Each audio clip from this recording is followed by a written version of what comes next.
அதாவது எல்லா தேவர்களும் தான் வாழ்வதற்கு ஒரு கோவில்கள், ஒரு இடம் அப்படி தேவைப்படுது. உலகத்துக்கு எல்லா தேவர்களும் கோவில்களுக்கு போனா அங்க ஒரு தேவன் இருக்கும், தேவர்கள் இருப்பாங்க, தேவதைகள் இருக்கும் அப்படின்னு சொல்லி நீங்க கேள்விப்பட்டிருப்பீங்க. ஆனா இயேசு கிறிஸ்து என்ற ஒரு தெய்வம் மட்டும்தான் மனிதருக்குள் வாழ விரும்புகிறார். ஆமென்.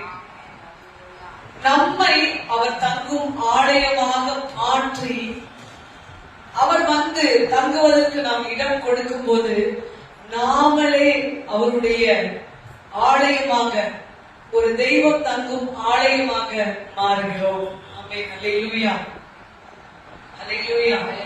தெய்வம் எங்கு தங்குவார்? ஆலயத்தில் தங்குவார், கோவில்களில் தங்குவார்.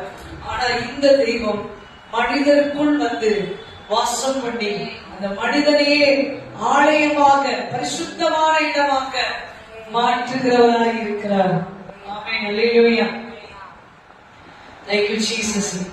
இப்படிப்பட்ட தெய்வம் எப்படியா இருக்கிறார் என்றால், இப்ப நமக்குள் தேவன் இருக்கிறார். ஆனா தேவனுடைய மாம்சத்தை நாம் காண முடியவில்லை, நம்முடைய மாம்சத்தை தான் நாம் காணுகிறோம். இதற்கு மிக முக்கியமான சொல்லணும் அப்படின்னா, தேவன் இன்றைக்கு ஆவியானவராய் நமக்குள் வாசம் பண்ணுகிறார். அல்லேலூயா.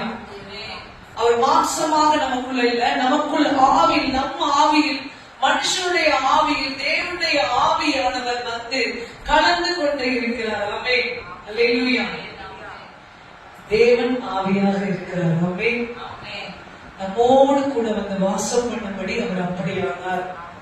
ஆமென். அல்லேலூயா, அல்லேலூயா.